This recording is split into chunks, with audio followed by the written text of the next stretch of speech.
Olá, no Repórter Eco de hoje, um dos mais importantes fotógrafos do Brasil registra a riqueza cultural e a biodiversidade em torno do Rio São Francisco. Nos melhores momentos do programa, você vai rever as pesquisas sobre a fava danta, uma planta com poder de cura que é nativa de um bioma muito castigado, o Cerrado.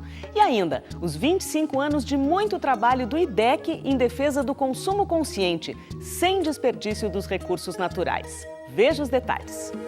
A transposição do São Francisco é obra que sempre gera polêmica. O projeto para reduzir a seca no Nordeste pode afetar o rio, dizem os ambientalistas.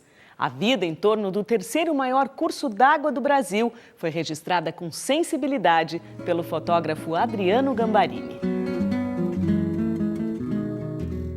Velho Chico, o rio nasceu das viagens de Adriano Gambarini, da nascente à foz do Rio São Francisco. O autor de imagens e textos é geólogo formado pela USP, especialista em cavernas. Fotografa profissionalmente há 20 anos. Tem mais de 100 mil imagens de viagens pelo Brasil, além das que vieram a partir das andanças por outros 18 países e pela Antártica. Gambarini documenta expedições científicas para várias ONGs, além de colaborar com revistas e blogs nacionais e estrangeiros. Apreciador da natureza, o que ele gosta mesmo é de viajar. Eu, com 1 ano de idade, estava acampando com a minha família. Então, acho que eu direcionei a minha vida para estudar geologia, porque geologia é uma profissão que viaja muito, vai muito para campo. E depois eu me tornei fotógrafo de viagem, fotógrafo de natureza, né, relacionado às questões ambientais, para continuar nesse processo de ser um viajante. Em 96, ele visitou por 3 meses, sozinho, a grande área cortada pelo Rio São Francisco. Navegou alguns trechos, cruzou o sertão de carro em outros. A nascente fica na Serra da Canastra, em Minas Gerais.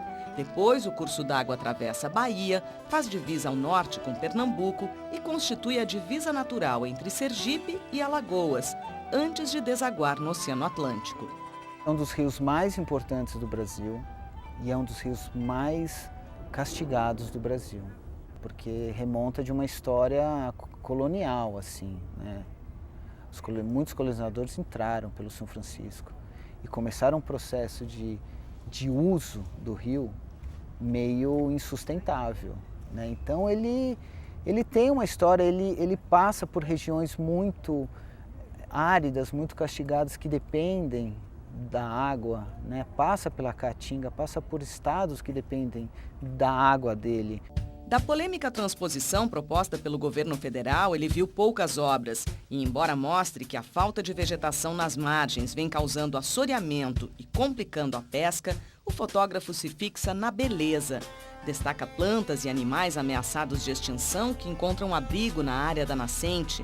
Cachoeiras, a água esverdeada emoldurada pelos cânions, as pinturas pré-históricas nas pedras. Ele quer que o livro seja um convite aos brasileiros para dar valor ao rio. O primeiro passo seria conhecê-lo. Além da Serra da Canastra, eu tenho uma relação muito passional sobre a Serra da Canastra, que é a nascente, onde nasce o São Francisco, né? Aquela região da Canastra. Eu acho que um lugar interessante é Pirapora, onde tem o barco a vapor. Hoje, o Benjamin Guimarães é o único barco a vapor movido a lenha no mundo ainda. E tem um passeio de um dia ali, você fica navegando, né? Vai, passeia, almoça dentro do barco e volta, que eu acho que é um passeio interessante fazer. E a Foz do São Francisco, eu acho linda a Foz. Tem cidades ali coloniais, então você imagina uma cidade colonial com arquitetura barroca à margem de um rio, lindo. E Bom Jesus da Lapa é o segundo maior ponto de romaria do Nordeste. Então eu fui lá e foi meio que uma obsessão minha, porque eu fui para ficar 3 dias e quando eu entrei na igreja, que é dentro de uma caverna, que eu comecei a ver todo esse cenário de ex-votos, promessas pagas, né, pelos fiéis, assim, pelos romeiros, eu fiquei 10 dias. Esse lugar em Sergipe é onde Lampião foi morto. Então, se você for para Piranhas, que é uma cidadezinha colonial linda, maravilhosa, você pode ir lá e pegar uma canoinha e conhecer chama Gruta dos Angicos, onde ele foi pegaram o bando de Lampião. A cultura associada ao rio e o jeito de ser dos ribeirinhos também encantaram o fotógrafo.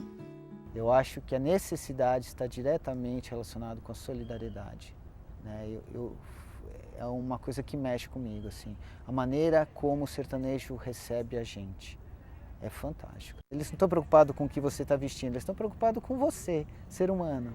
Porque eles vivem disso, é uma colaboração permanente. Artesanato é forte em alguns pontos, assim. Coisas que eles usam, uma moringa que eles usam no dia a dia. É um artesanato lindo, eles são artesãos por natureza. Isso sem falar nas famosas carrancas usadas na frente dos barcos para afastar os maus espíritos. Gambarini descobriu que o capricho dos artesãos também vale para outro fim. Essa outra teoria sobre a carranca que eu achei interessante, de que tinha um fim comercial, ser vistosa para as comunidades verem de longe os vendedores com os barcos e falar, não, é o fulano, vou esperar ele para comprar. E o que mais aprende o viajante percorrendo tantos caminhos? Esse contato com as comunidades, esse contato com uma coisa mais pura, né? Seja a natureza pura, né? E não adaptada pelo homem, seja a história das comunidades, o povo, me dá serenidade, eu acho, assim, sabe? De você ver pessoas felizes, assim, com tão pouco, quando a gente, num mundo mais capitalista e consumista, a gente acha que depende da matéria para ser feliz. E não precisa, a gente depende da vida para ser feliz.